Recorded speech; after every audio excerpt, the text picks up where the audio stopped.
Ang problema ho sa ibang politiko, it takes time for them to react. You're opening yourself, ito ako hindi totoo yan. So kung hindi nyo sasabihin hindi totoo yan, ang mga constituents nyo will always say, oh, tinan mo, nagnakaw yan. Oh, tinan mo, yumaman yan. Very hard to control. Wala na ho kayong chance to clear that out. So bago pa mag 45-day campaign period, sinagot nyo na.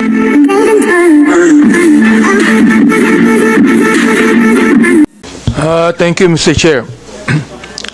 Naalala ko lang po ang sinabi ni dating Prime Minister ng UK, Winston Churchill, na ang sabi niya, some people's idea of free speech is that they are free to say what they like. But if anyone says anything back, that is an outrage. Totoo po yun sa nangyayari sa atin ngayon, no? Gusto ko lang pong tanungin ang ating mga inimbitahan na mga vlogger dito at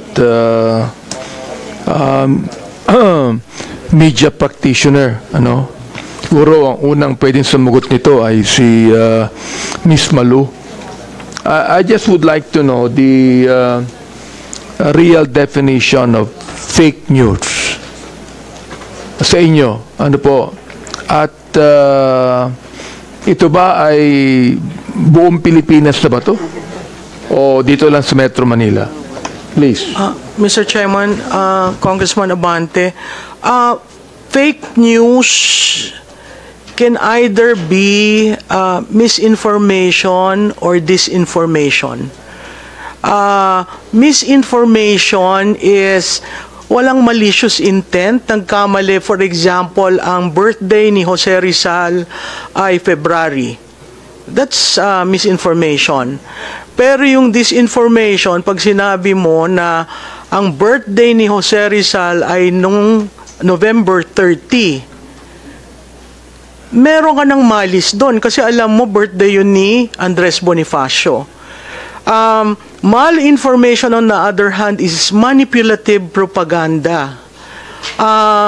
And there's such a thing as in propaganda, there is good propaganda and there is manipulative. You want to achieve an end goal which the facts do not bear you out. So ang fake news ho para sa akin ay alam mo yung katotohanan, factual, pero iniiba mo yung istorya. Iniiba mo yung, there's such a thing, sir, nasa messaging sa communication frame, iniiba mo yung impormasyon to suit your end. So that is to me fake news. Kung sinabi ko, sir, na si Congressman Abante ay taga Manila, that's fact. Pero pag sinabi kong si Congressman Abante ay taga Manila pero tumitira sa Quezon City, the facts do not bear you out. So that can be seen as manipulative if I say, hindi actually botante yan That is fake news. But it started with facts. Nakatira si Congressman Abante sa Manila. Tapos ang sumunod, hindi naman sa Quezon City yan nakatira. So hindi botante. Ergo, hindi kandidato. Do you call that misinformation or disinformation? Sir, that is already disinformation as far as I'm concerned. The misinformation is, hindi naman dyan sa Quezon City. Wala kang facts. Diba? So how do you rebut that? By showing that you are a resident of Manila. Marami kasi, sir, nangyayari dahil dyan sa fake news, yung reputational sa online, lahat siguro ng mga politiko na aapektuhan yan. Kasi meron kayong reputation that to a certain degree is ito yung ginagamit mo for re-election. So pag nasira ka online, which means reputational, napakahirap bumangon. So, pag sunod-sunod yung sinasabi, it forms a certain conclusion in the mind of the receiver of the information. Hence, I would say, si Congressman Abante, talagang ang gulo niyan, hindi mo maintindihan kung saan. That is a conclusion arising from fake news. Is this now true all over the country or only in Metro Manila, for Sir, example? media centers. Mr. I would Chair? say in media centers because like in Manila, Cebu, Davao, at pwede ho ninyo, sir, na i-geofence ang location kung saan pumutok yung balitang yon, and you can see the relationship of the role of media centers, the high density of users, and the connectivity in the place. How does that affect, for example, a politician na tinitira sa face ng fake news? Sir, alam nyo, pag tinira kayo, ang kailangan authentic ang inyong reply. Ang problema ho sa ibang politiko, it takes time for them to react, and by that time, it becomes now the truth. Kunyari, may lumabas na issue ngayon. Some politicians would say, I do not want to react kasi pag nag-react ako, lalo kong pinahahaba, pinalalaki yung fake news. Pero kung hindi ho kayo magre-react, that in itself becomes now the narrative, the controlling narrative, which is very, very hard to respond to, especially going into campaign. So even if it's fake news, the politician must react. Yes, sir. As far as I'm concerned, kasi you would want to write what is being said about you online. If you don't, it becomes a crisis for you. It becomes a reputational issue. And that is your currency when you run for public office. Sa political consulting ho, ang tawag doon, that's your brand. So if your brand is destroyed, it's going to be very, very hard for you to increase your trust. Natatandaan po ninyo ito, sir, may awareness, may tiwala. Awareness, pwede kayong universal. Ang tiwala, napakahirap i-earn. Ngayon, pag nakikita, ginawa yung issue sa inyo, sa distrito nyo, uuga ho yung tiwala. At alam naman po ninyo, ang tiwala, in a 45-day campaign period, mahirap pong ma-rebuild. It will take time for that Pero tiwala. ang paniwala ng iba, Ms. Malu, when you react, you become defensive. Kanina, nabanggit mo na you have to be offensive on this, di ba? Sir, kasi sa akin, the best defense is offense. And when you just say,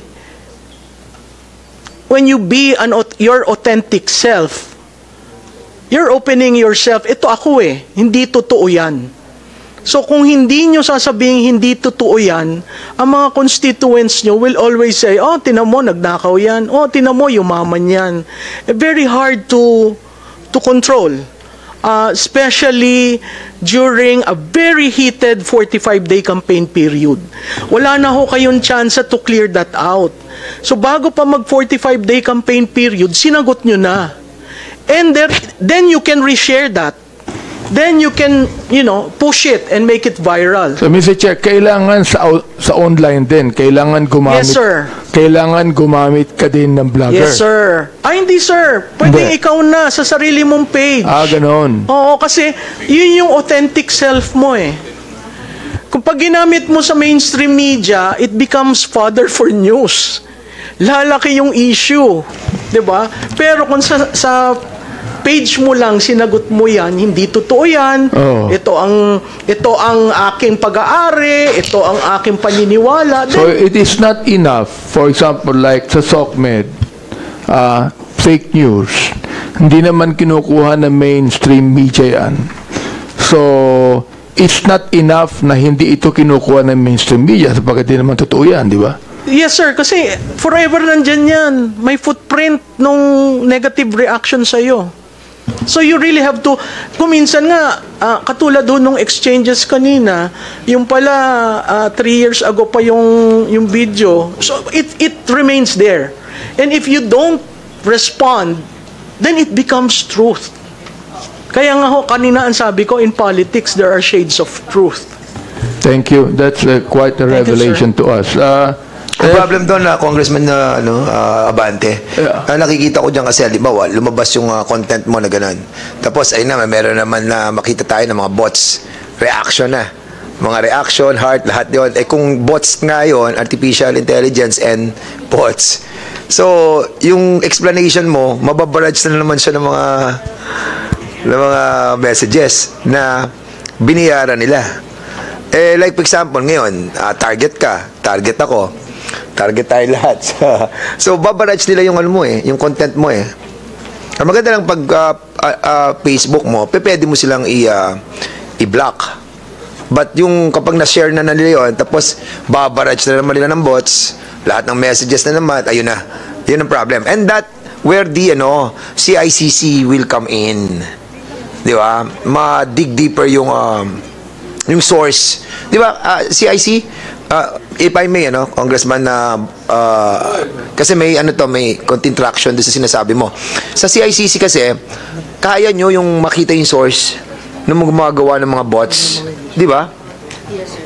And by doing that, that is false information and not subject to freedom of expression. Kasi nga bots So madali nyong makita lang natin yung pinaka-source sino yung mga gumagawa nito.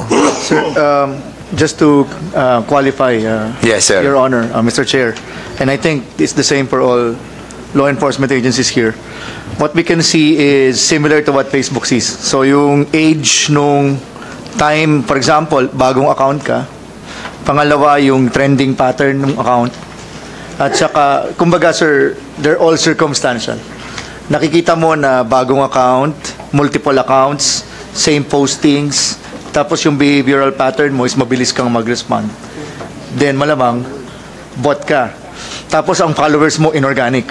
O pwedeng either bumili ka ng dating page, tapos Na may laman na. tapos binago mo lang para yung likes mo, yung likes ng lumang page nandoon, or talagang walang like yung page mo, pero pag ganun po kasi sir, malamang ma-detect ka rin ni Facebook, matatag ka rin, matatanggal ka rin kasi may automatic feature din si Facebook. So the same way, sir, and this is available to any Filipino, by the way, the statistical the analytics of social media is actually publicly available.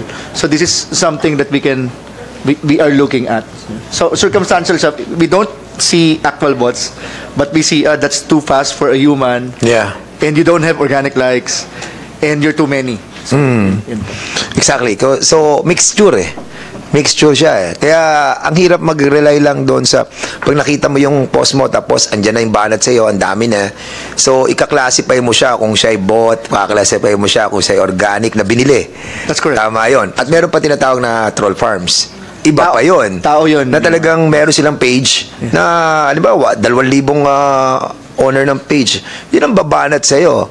And that costs you a lot of money. Kasi babayaran mo yung grupong yan. That's correct, Your Honor. And let me add, Your Honor, that actually all of this that we are discussing right now is a violation of the terms of use of the social media platforms. Wala na sila Mr. Chair, ang tanong ko wala na sila to ganito, explain. what Sige. can the CICC do? For example, like kami, maraming fake news na dumarating for us. Hindi naman totoo yan. Okay, para lang i-harass, no? I-harass o i-bash. So, what can the ICC do to at least protect us, for example? Your Honor, we have been involved with the social media platforms, but absent of regulation, this is purely voluntary, in taking down a lot of fake accounts that have been involved in targeting key officials of government, especially the President. Marami na po, siguro mas maganda kung sila na yung magpaliwanag.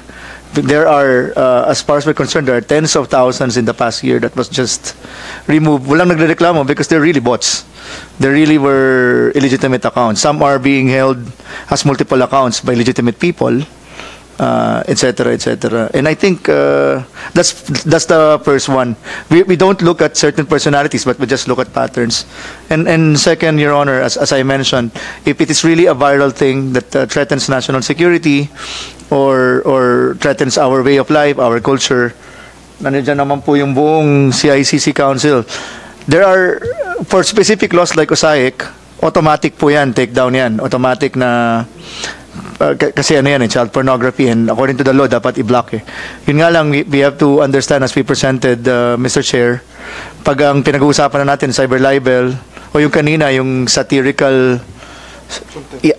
content, but obviously flagrant, because it was AI generated. Pero inamin naman niya, you know, I do AI for satirical, medyo mahirapan din kami pong mag-respond unless a formal complaint is filed, Your Honor.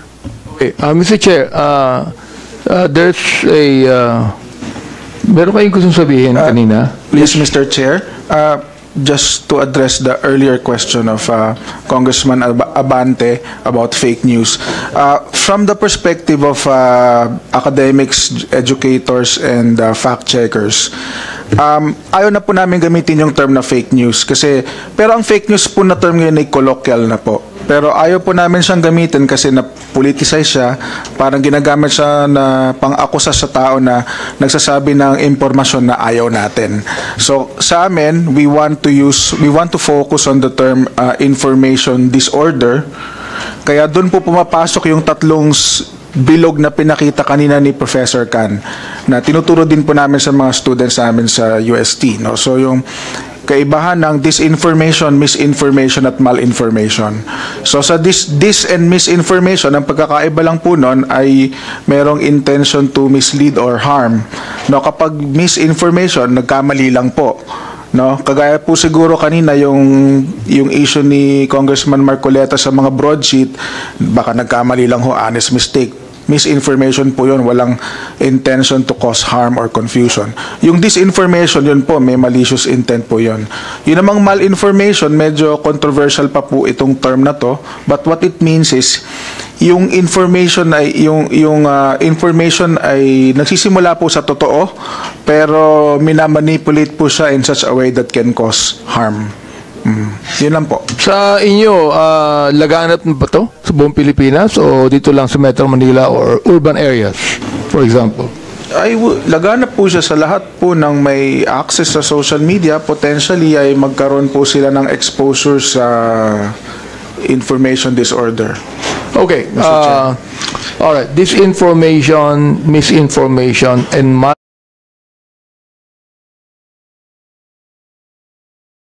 information. Now, itong misinformation, medyo tatanggalin mo yan sa tinatawag nating fake news, di ba? Opo, kasi wala pong masamang intensyon, honest mistake, no? Maaaring nakalimutan lang o talagang human error. Therefore, yung disinformation saka yung malinformation, merong ano yan, merong violation yan ng batas. Yan po ang focus ng mga fact-checkers, ng mga academics, ng mga regulators, no? Yan din po ang focus ng content moderation. Ms. Malu, mayroon bang violation sa batas niyan? Sa media practitioner tulad mo? So media practitioner. So, sir, kasi op-ed ako eh. Ha? Opinion. Sige, opinion okay. columnist. Kahit na ganun. When disinformation and malinformation, do you think that there is violation sa batas natin? Yeah. That they can be charged in court? Yes, sir. Meron, ha? Kasi willful and maliciously eh. Okay. How about the other bloggers, for example? Can we have you answered on this, Mr. Chair? Pwede pong ma-repeat yung question, Mr. Chair? Raise ka po na, hindi ako tinatawag. Regarding po sa fake news? Yeah, tungkol sa fake news and then the disinformation and malinformation. Opo, definitely po cyber libel pwede pong yung pag disinformation, malinformation, kung ang purpose talaga ay mag-mislead ng tao para masira yung isang tao or yung isang kumpanya, definitely po pwede po yun sa cyber libel. Now, kanina, yung sagutan ni Congressman Marcoleta sa ni attorney tungkol sa Congressman Marcoleta said na medyo malicious sa sanayan mo, no? Sa'yo, do you think that would be malinformation? Mr. Saan pangalan ito? Gamboa? Is that malinformation? To inflict harm on a person? Is that not Yung kanina po, malinformation? yung kay Congressman Marcoleta. Yes. Wala na po ba siya? Wala na siya. Hindi kasi si Attorney Ricky, Mr. Chair, was stating his opinion. Tingin niya nilinlang daw ni Congressman Marcoleta yung mga follower, yung mga certain group of people. So it is not to inflict harm on a person. Is it? Yung binanggit niya na ano yung binanggit niya na nanlilinlang at ano pa yung binanggit? Pakulo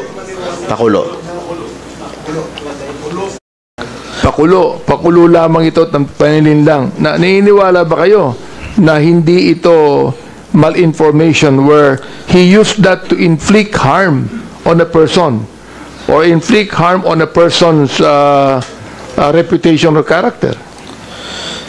well, I don't think may intention si Attorney Ricky na sirain yung pagkatao directly nitong si Congressman Marcoleta. I don't think meron siyang personal na vendetta. Indirectly, meron siya.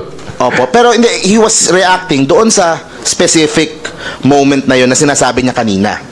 So, yun po yung hindi ko po alam kasi siya po yung nagsabi. Pero sa tingin ko po wala naman siyang Sige, let me ask, you're raising your hand. Go ahead. I'd also like to build po on what Ms. Ellen Tordesillas said earlier.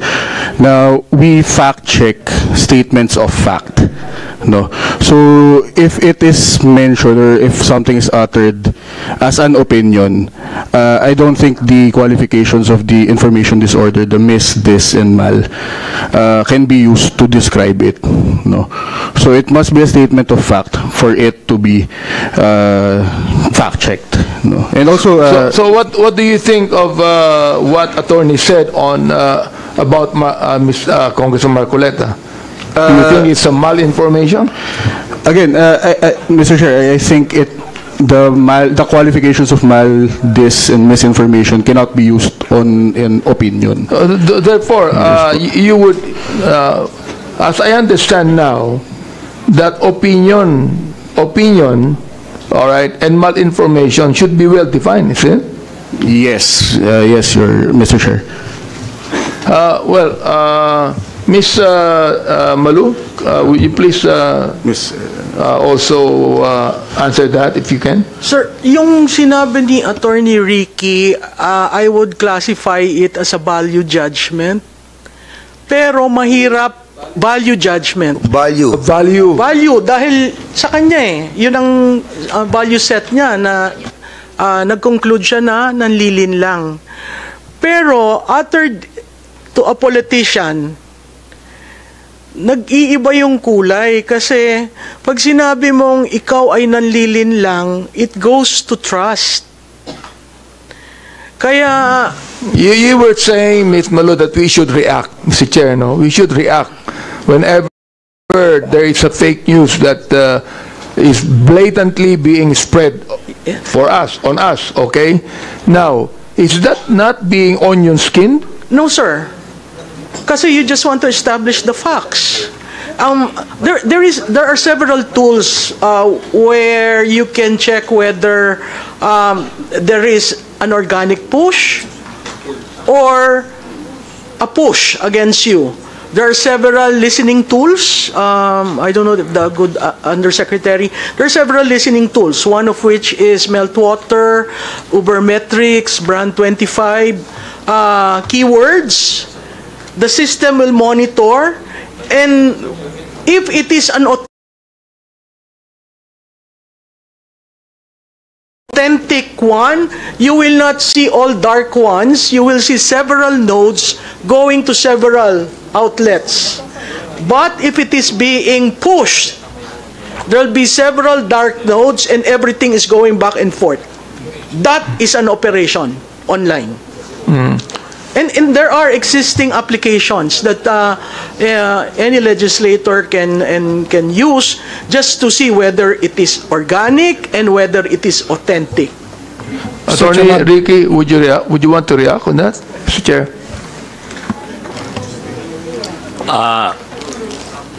Yes, Mr. Chair, Honorable Congressman Abante.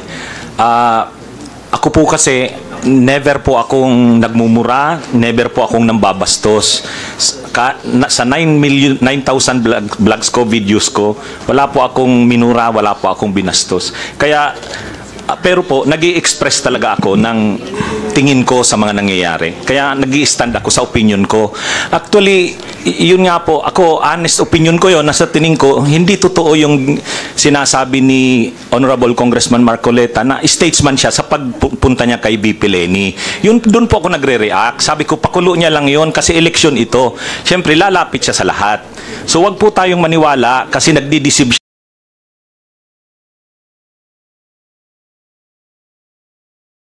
sa kanyang ginawa. Yun po yung complete na ano nung vlog ko na yun. Hindi ko po siya minura, hindi ko siya binastos. So, Mr. Chair, isa pang tanong ko ganito. Kayong dalawa, vlogger kayo, di ba? So, nabanggit mo kanina, Tony Ricky, na yung bang, may mga bayaran na vlogger. Naniniwala ba kayo ron? Merong mga vlogger na bayaran.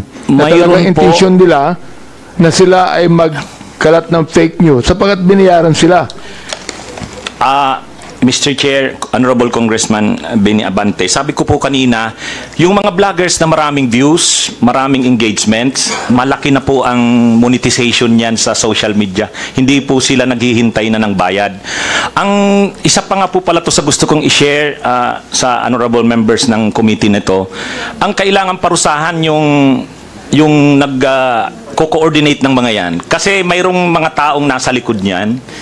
Pero, Attorney Ricky, hindi natin nakikita yung, hindi natin alam o nakikita yung nasa likod niyan eh. Yun na nga din po. Yun ang mahirap doon. Ang binabagit mo sa amin, Mr. Chair, yung imposibleng mangyari. Sapagkat hindi namin nakikita yung nasa likod niyan eh. Okay? So, yes. Ibig sabihin, yung nakikita namin, ang bibigyan namin ng ano yan. Sabi ni Ms. Malu, na dapat kami mag-react dyan. Anong reaction ang dapat gawin? Dapat ba namin i-complain yan sa CICC o magdemanda kami diretso para malaman nila ang ginagawa nila ay masama? Mr. Chair, ako po, agree po ako sa sinabi ni Mama Lu Tikia. Kailangan po ninyong sagutin yung mga issues na inaano sa inyo, na nire-raise. Pero kung talaga namang malicious, talagang kasuhan nyo po. Yung po yung, kasi yan po naman ang nasa batas natin. Kaya lang nga po, ang sinasabi ko kanina, based on jurisprudence, kaya lang pag kayo po yung nagkaso, magpuprove talaga kayo ng actual malice. Hindi tulad sa private, kasi presumed ka agad yung malice. Ay, hindi mahirap yung mag-prove, Mr. Chair, sapagkat may mga pictures eh. May mga pictures, may mga salita. Yun, ebidensya na yun eh. Ang problema lang yan, malaking pera gagamitin mo dyan. Yes po, Mr. That's it. At ang sabi ni Ms. Malu, hindi na kami kinakailangan gumamit pa ng, for example, or media reporter o a vlogger to attack, no? Ganun din ba ang paniwala mo dyan? Yes po, Mr. Chair. In fact, ako po, kami dito na mga nanditong vloggers, kami ang nagtatanggol sa inyo sa Quadcom, saka dito sa nung binuotong Tricom. Salamat po, marami po kaming nakakalaban na mga vloggers. Actually nga, kung dumating lang sila dito, siguro nagkaharap-harap kami. Pero kami po, nasa pag-defend sa inyo. Kaya lang, dahil nga po, may mga times din na nag-comment din kami sa inyo. Halimbawa, yung tungkol sa impeachment, sabi na, ba't ang tagal nito? Parang naduwag na yung ang gagaling nung ginawang investigation sana eh. Sabi, suportado ng tao, ang taas nga ng survey in support sa Quadcom. Sabi ko, ba't ngayon parang parang hindi na desisyonado. So, honest opinion po yun. Yun po yung gusto naming ipakita na kami, yung vlogging na totoong expression ng opinion. Maraming salamat sa inyong suporta, no? At sana suportahan niyo pa kami. Yes po, Mr. Chair. Di ba? Sapagkat nagiging malinaw ang ginagawa ninyo laban dun sa mga talagang ang inaano ko lang ganito no? Ano ba bias di ba? Kaya sila nagaano ng fake news because they're biased, di ba? Now, you look at yourself. Palagay nyo kaya hindi kayo biased sa inyong mga opinion? Mr. Chair, talaga namang ang isang vlogger, mayroon talaga siyang bias. Ang masama lang, yung nagre-resort ka na nga sa fake news. Halimbawa nga, yung pulburon video na yan. Tapos yung mga ano sa inyo po, yung mga issue sa inyo. Obvious kasing fake news yun, hindi na lang yun opinion talaga. Kaya, pero yung pagiging bias, tulad namin, may mga stand kami sa issues, ano po yun tama lang yun sa isang vlogger na talaga namang may standpoint ka. Ang hindi lang tama, yun ngang nakikita rin namin na maraming linalabas na mga informations na hindi na totoo. Hindi na po siya, hindi na yan pagiging bias lang. Talagang may malis na sa ginagawa na... For example, may vlogger na kumuha ng picture ko sa Facebook ko na ako'y nakadila. Mr. Chair, nakita ko po yun. Nakadila, ano? Kanina, pinakita nakadila ako. Pwede bang totoong picture yan. Totoong picture yan. Talagang, kasi, inaakala ko, lahat na sa Facebook ko, kaibigan ko. Ano? At ako'y ordinaryong tao, hindi ako maarting tao. Ang ginagaya ko dyan, si Albert Einstein. Kasi gusto ko rin maging genius. Kinuha nila at ginamit nila yan. Yung ba'y masasabing fake news? Yusek, siguro the best person to answer is the ICT. Sige, si ICT. Mr. Chair, kayo muna. I-redefine ko lang po yung diniscuss din ng mga academicians natin kanina. Kasi this is actually an academic term. Misinformation, okay na yan, okay na po tayo. Both disinformation and malinformation imputes malice. Disinformation is mali talaga. Inedit yung muka, inedit yung narrative, wala talaga yon. Ibig sabihin, nag-imbento. Ang malinformation, sir, yung halimbawa ninyo. Kumuha siya ng totoo, pero binago niya yung context. Kaya tinawag na malformed. So, kumuha po siya, halimbawa po, nanghiram ka po ng paneray. Kunyari, pare, ganda ng paneray mo. Pahiram nga. Pagsuot, pinicture ang kata, sinabi, kita mo yan, corrupt yan, nakapaneray. Parang ganun po example. Tinanggal yung context para ma-mislead yung tao. So, that is an example of malinformation. So, it is fake. So, having said that, no, kasi ako, tinawag ako ni ng Mr. Google ang narrative ko sa Mr. Google, nakarelate ako dyan Ayoko na sanang buksan to Pero during that time, ang premise ko doon, lahat naman tayo gumagamit ng mga search engine Ako, gumagamit ako ng Brave Search. Saka yung DuckDuckGo. Kasi yung mga yan, hindi ka matatrace. Marami akong search engine na pinupunta, Wikipedia. Tapos meron pa yung Swiss Cows. Yung mga yan, hindi ako matatrace doon. Google, kaya ako lang siya ginawang example, popular siya. Popular siya Kaya in-example ko na kapag nagsisearch ako ng mga jurisprudence, talagang tinitingnan ko sa Google, lumalabas. Di ba? Pero ang content na sinabi ni attorney Attorney Topacio, ang sabi niya is hindi mo na kailangan pa mag-aral ng law pa i-Google. Topak, Attorney Topak. I-Google mo na lang. Hindi ako nagsabi niya, ikaw yan I-Google mo na lang. Baka sasabihin, nagtatago na naman tayo sa well, it's wrong. It's malinformation. Dahil nga, ang katotohanan, nag-Google ako. Sino bang hindi nag-Google? Sino bang hindi gumagamit ng mga search engine? Di ba? Masyado ka hipokrito pag sinabi mo hindi ka nag-Google. And then, ang connotation niya, ayan, si Mr. Google, kailangan, hindi pwede ka nang hindi mag-aral ng dahil nga mag-practice. Hindi ko sinasabi yon.